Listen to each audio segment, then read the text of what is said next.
Oke, sebelumnya Assalamualaikum warahmatullahi wabarakatuh. Perkenalkan, saya di sini Dana Riyadi dari kelas 5 IKRA Prodi Ilmu Komputer Universitas Putra Bangsa. Nah, gimana nih teman-teman kabarnya hari ini? Lagi senang, sedih, bahagia, atau pusing mikirin tugas? Nah, tentunya kita harus tetap semangat ya. Nah, pada kesempatan kali ini saya akan sharing session atau membagikan pengalaman dan pengetahuan saya tentang menghosting sebuah website atau Django deployment sebagai bentuk implementasi cloud computing. Gimana sih caranya menghosting sebuah website? Mungkin di sini teman-teman ada yang sudah pernah menghosting sebuah website ataupun sekedar tahu cara menghosting sebuah website. Nah, sebelumnya kita itu harus tahu dulu apa itu nge-hosting website. Jadi, nge-hosting website itu artinya itu kegiatan menyimpan file website kita ke server online agar website kita itu bisa diakses oleh orang lain melalui internet. Itu untuk hosting website itu kita harus menyiapkan file codingan website kita dulu. Nah, pada kesempatan kali ini saya menggunakan file codingan dari hasil kerja kelompok saya di MSIB. Nah, pada website tersebut saya menggunakan beberapa jenis bahasa pemrograman. Yang pertama ada HTML untuk membuat struktur dasar halaman web saya. Kemudian ada CSS untuk mengatur style website saya seperti warna, font, dan lainnya. Kemudian ada JavaScript yang berguna untuk agar website saya itu lebih responsif dan untuk fitur-fitur pada website saya. Dan terakhir saya juga menggunakan framework Django untuk bagian backend website saya, termasuk seperti halaman admin dan operasi CRUD. Nah, tadi sudah saya singgung mengenai framework Django. Mungkin di sini teman-teman ada yang belum tahu apa itu Django atau bahkan udah ada yang tahu. Jadi, Django itu merupakan kerangka kerja web yang memerlukan server web untuk beroperasi. Nah, pada intinya, framework Django itu digunakan untuk membuat backend dari sebuah website. Nah, di dalam framework Django tersebut, kita menggunakan bahasa pemrograman Python. Nah, bahasa Python ini kan terkenal sebagai bahasa yang mudah dan ringkas. Jadi kita jika menggunakan framework Django ini akan lebih mudah dan cepat. Nah, karena Django ini berupa framework atau kerangka kerja, maka kita itu bisa mengembangkan website dengan mudah dan cepat. Jadi kita itu nggak perlu lagi buat website itu dari nol banget, itu nggak perlu. Kita itu bisa membuat website dengan struktur yang lumayan kompleks, dengan cepat, aman, terstruktur, dan mudah dipelihara. Nah, karena banyak hal yang menurut saya itu kita itu perlu pelajari agar kemampuan di Django kita itu lebih dalam lagi, maka saya sarankan untuk teman-teman itu bisa nonton video tutorial belajar Django di YouTube. Di sana di YouTube itu ada banyak sekali tutorial Django yang teman-teman bisa tonton dan bisa teman-teman pelajari. Baik, di sini merupakan tampilan dari VS Code atau file dari website yang telah saya buat. Di sini mungkin teman-teman sedikit baru pernah lihat. Jadi ketika kita menggunakan framework Django, maka tampilannya akan seperti ini. Ini merupakan seperti teman-teman yang bisa lihat ada About Us, Contact Us, Fun Educar. Ini merupakan folder aplikasi. Kemudian ada static sebagai untuk menyimpan CSS, image, dan JavaScript. Kemudian ada templates untuk menyimpan file HTML. Nah, di framework Django ini saya juga menggunakan virtual environment. Di sini namanya my_vvnv. Jadi kira-kira jika kita menggunakan framework Django, maka susunan file website kita seperti seperti ini, seperti yang bisa teman-teman lihat di layar. Nah, website yang saya buat ini baru bisa berjalan melalui localhost. Jadi kita harus merunningnya dulu.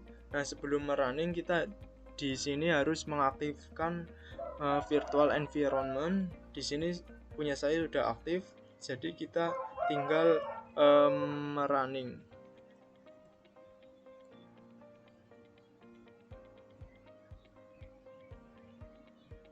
Baik, di sini alamatnya seperti bisa yang dilihat di layar.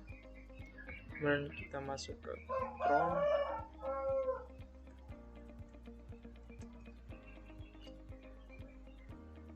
Nah, beginilah hasilnya website yang telah saya buat. Di sini saya masih menggunakan localhost dengan alamat 127.0.0.0.1.8000. Nah, bagaimana sih agar website yang saya buat ini bisa diakses oleh orang lain melalui internet?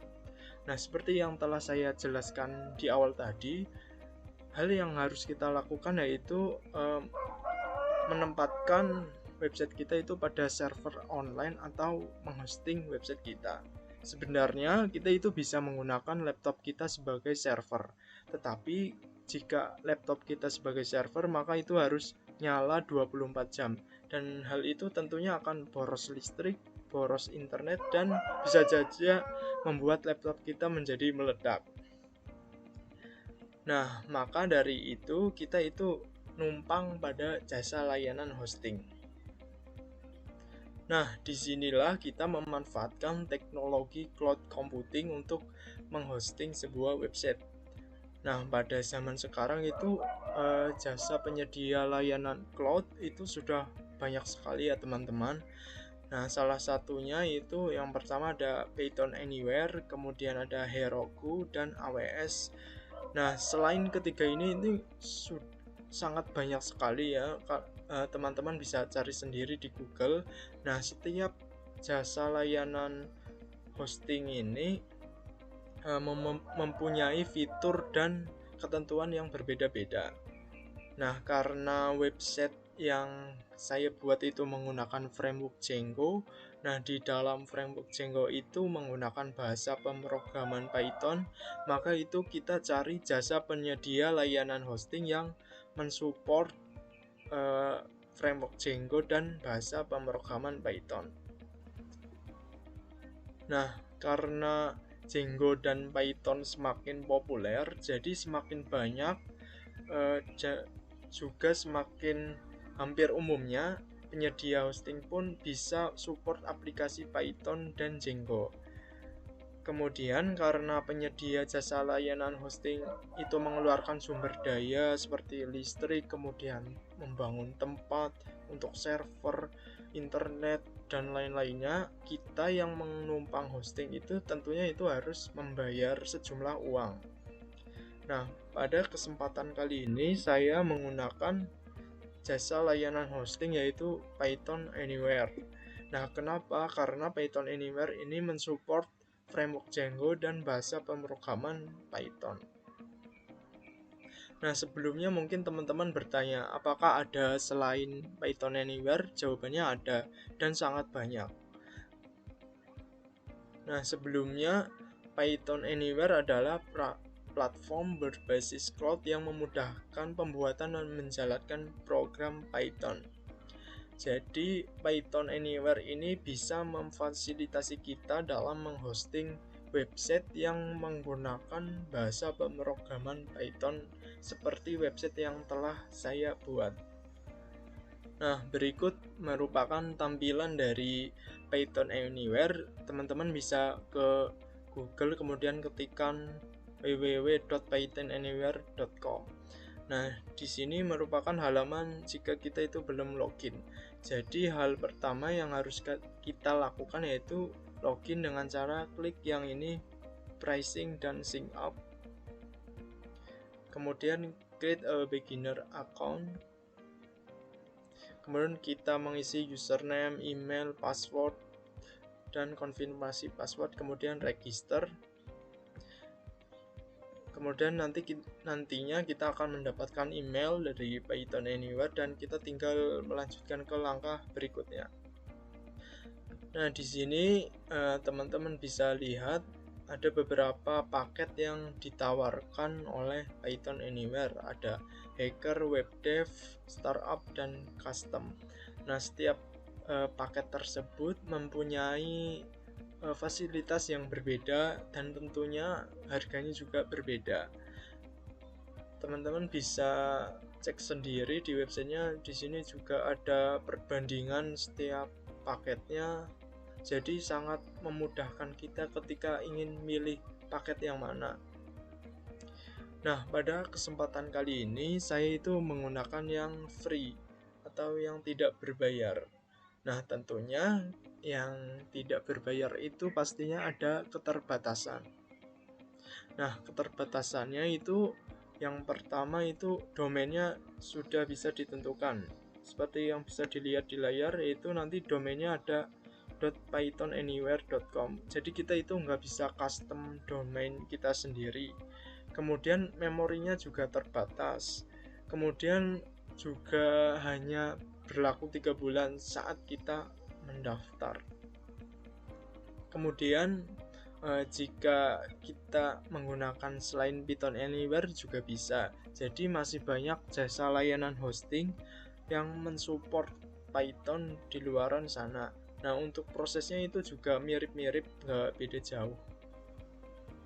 Nah, jadi berikut halaman Python Anywhere jika kita sudah membuat akun dan login. Di sini yang pertama ada halaman dashboard. Seperti yang saya bilang tadi, jika kita gratis itu penyimpanannya hanya sampai 512 MB. Di sini teman-teman bisa lihat. Kemudian di halaman konsol seperti ini. Kemudian di halaman file berfungsi untuk menaruh file website kita, menguploadnya. Kemudian ada halaman web. Di sini merupakan untuk mengatur website kita. Kemudian ada task untuk tugas dan databases untuk database. Nah, pada kesempatan kali ini website saya itu menggunakan SQLite. Jadi nggak menggunakan menu databases. Nah, pada kesempatan kali ini kita hanya berfokus pada menu files dan web. Jadi ketika kita ingin membuat atau menghosting website, itu kita klik add a new web app. Di sini karena saya sudah buat, maka sudah ada dan Haryadi pythonanywhere.com. Jadi ketika belum buat nanti ada add new web app. Baik, di sini saya akan mencontohkan. Pertama kita create a beginner account, kita masukkan username. Kemudian kita masukkan email dan password.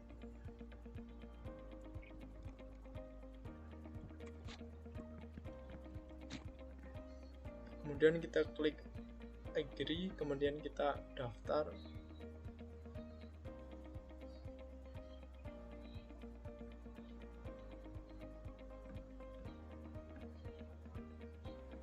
Kemudian kita ke email untuk mengecek konfirmasi pendaftaran. Kemudian kita mendapatkan link pendaftaran, kemudian kita klik.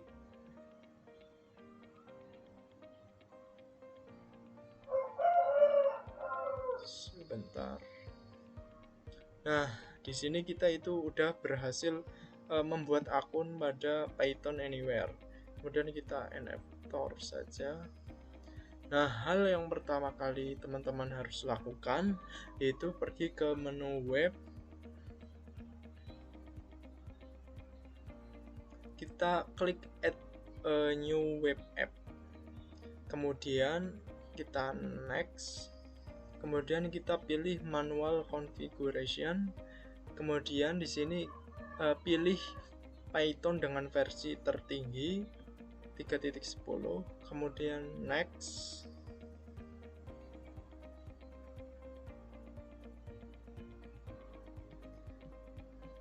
Nah, di sini kita itu udah berhasil untuk membuat alamat website kita. Kemudian setelah itu kita pergi ke menu files. Nah, setelah itu kita pergi ke menu files, kemudian kita buat folder baru, website saya, kemudian new directory.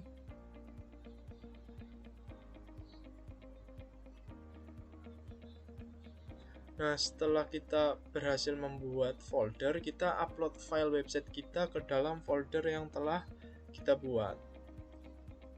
Nah, setelah misalnya ini seolah-olah kita itu udah ngupload file.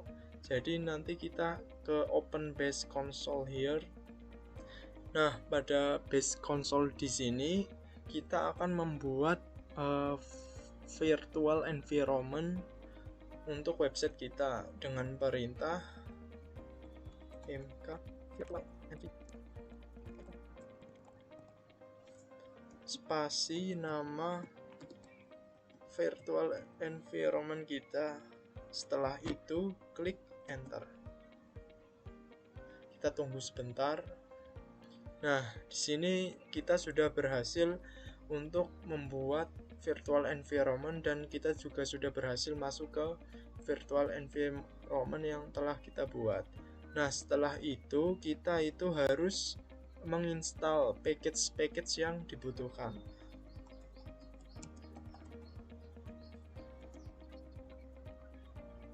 Sebelumnya pada virtual environment ini hanya terdapat 3 package, sedangkan pada website yang telah saya buat, sebentar,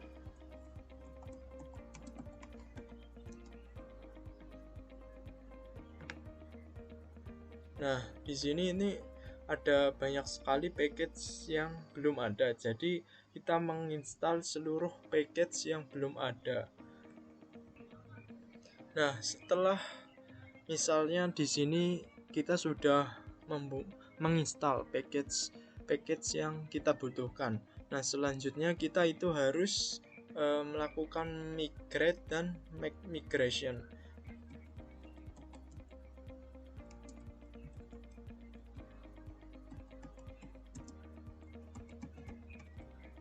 Jadi ini merupakan perintah untuk migrate, sedangkan untuk perintah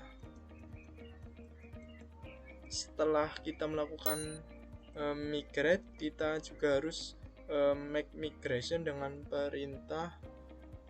Nah, setelah itu kita juga harus membuat create super user untuk bagian admin dengan perintah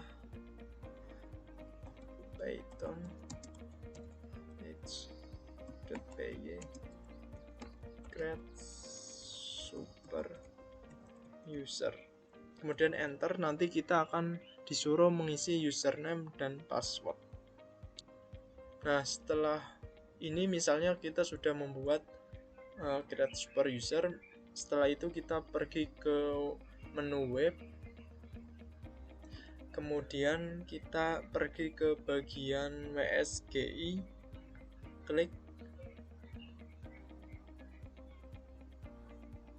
Nah, di sini ini bawaan dari sananya, jadi kita ini harus memodifikasi kodenya agar sesuai dengan kebutuhan website kita.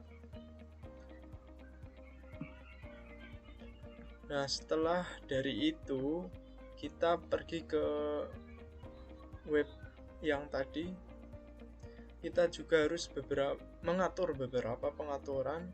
Yang pertama ini static file atau alamat statik seperti CSS, JavaScript, ataupun image. Ini sudah ada keterangannya. Kita masukkan URL-nya, kemudian direktorinya. Baik, di sini merupakan website yang telah saya atur dan setelah saya masukkan ke Python Anywhere. Di sini kita bisa lihat ke bagian filesnya. Di sini saya masukkannya ke folder dengan nama Fun Educare.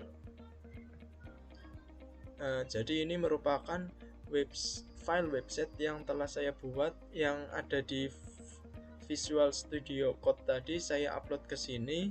Kemudian kita mengatur pada bagian web. Di sini saya mengatur bagian WSGI seperti yang tadi, kemudian source code, kemudian working directory. Setelah itu saya mengatur pada bagian static file di bawahnya.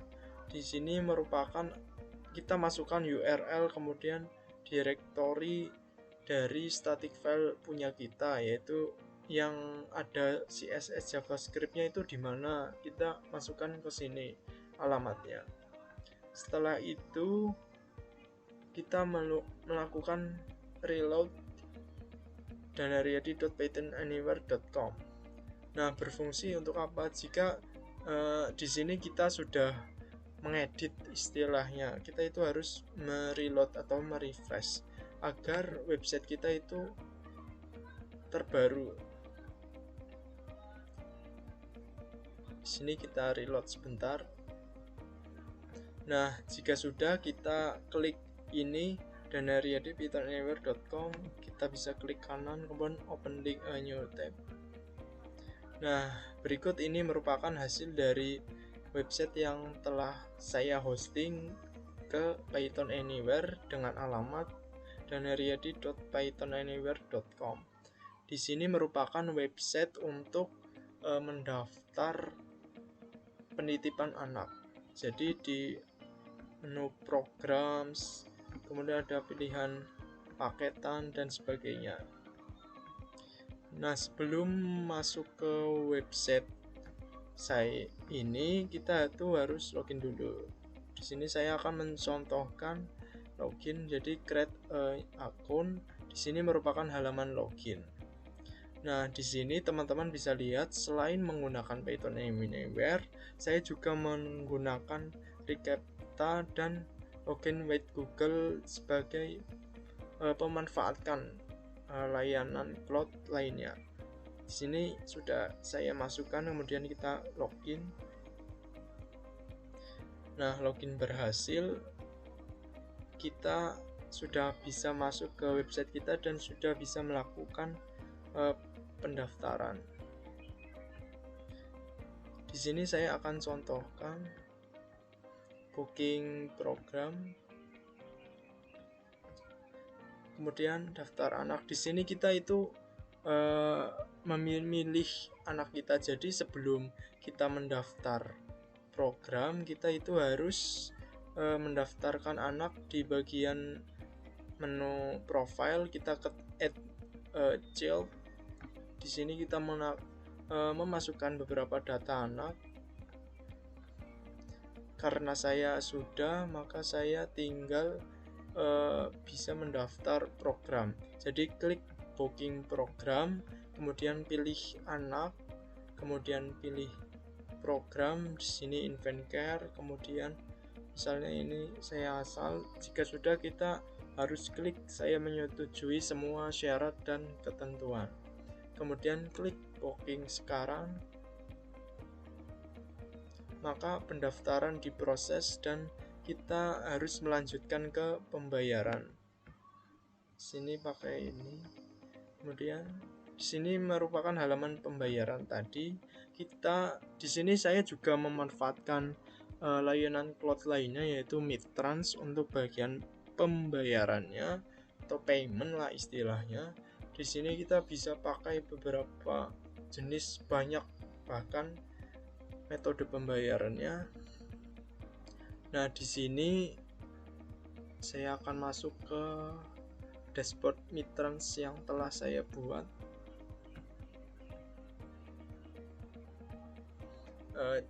Jadi beginilah halaman dashboard Midtrans akun saya.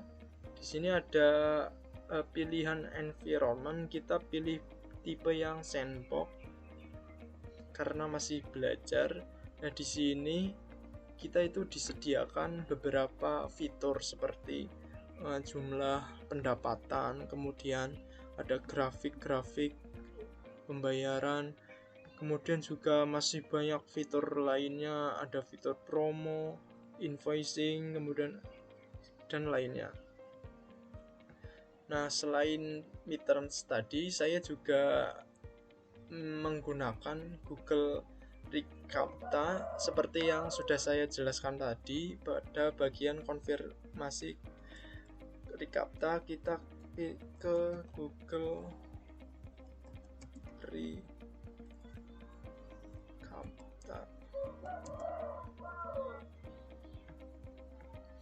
Nah, jadi di sini saya menggunakan Google Recaptcha sebagai konfirmasi CAPTCHA. Selain itu, saya juga menggunakan Google Console untuk login with Google. Mungkin teman-teman bingung caranya gimana. Jadi caranya itu teman-teman bisa ke YouTube, itu ada banyak sekali caranya di sana dan lebih jelas juga. Nah, bagaimana caranya saya menyambungkan Google Recaptcha, Google Console, kemudian ada Midtrans juga. Jadi saya menggunakan key-nya dan memasukkannya ke file codingan saya di bagian settings, kemudian ke bawah. Nah, di sini ada Midtrans key-nya untuk bagian Midtrans. Kemudian ada Social Out Google, ini ada key-nya juga. Kemudian ada Recaptcha key-nya juga.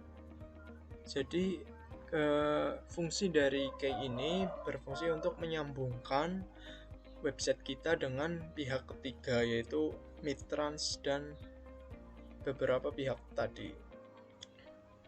Jadi ini merupakan halaman website user pelanggan yang telah saya buat menggunakan Python Anywhere. Nah, tadi saya sudah menyinggung beberapa. Jadi ketika kita menggunakan framework Django, kita itu sudah dibuatkan secara otomatis halaman admin. Nah, kita itu pergi ke halaman tadi, cuman ditambahi garis miring admin. Kemudian kita login. Nah, loginnya ini kita itu menggunakan create super user yang telah tadi kita buat pada konsol pada Python Anywhere. Jadi nanti kita memasukkan username, email, dan passwordnya, kemudian kita klik login. Nah, inilah halaman admin dari website saya. Bersihkan data-data konten isi website seperti gambar, kemudian paragraf, teks, kemudian data user. Contohnya kita klik ini, ada banyak, kemudian kita contohkan lagi. Di sini datanya. Nah, dengan menggunakan framework Django, kita itu tidak usah lagi pusing-pusing membuat halaman admin secara manual. Karena apa? Dengan Django ini sudah otomatis dibuatkan. Nah, kita juga tidak perlu lagi pusing-pusing membuat codingan untuk create, read, update, dan delete. Karena kita itu sudah dibuatkan. Misalnya di sini kita ke user lagi. Sebentar. Nah, di sini misalnya saya ingin menghapus, kita tinggal centang ini, kemudian klik delete, select user, kemudian go. Nah, bagaimana jika kita ingin mengedit? Mengedit tinggal klik ini, misalnya, kemudian kita edit apa, kemudian save. Nah, selain edit, kemudian kita juga bisa menambahkan sendiri, add user misalnya. Jadi dengan menggunakan framework Django, kita dapat membuat website itu dengan mudah, cepat, dan gampang. Demikianlah website yang telah saya hosting menggunakan Python Anywhere. mungkin bisa menginspirasi teman-teman semua dan menambah pengetahuan teman-teman semua mengenai menghosting sebuah website, terutama menggunakan framework Django. Demikian yang bisa saya sampaikan. Sekian, terima kasih. Wassalamualaikum warahmatullahi wabarakatuh.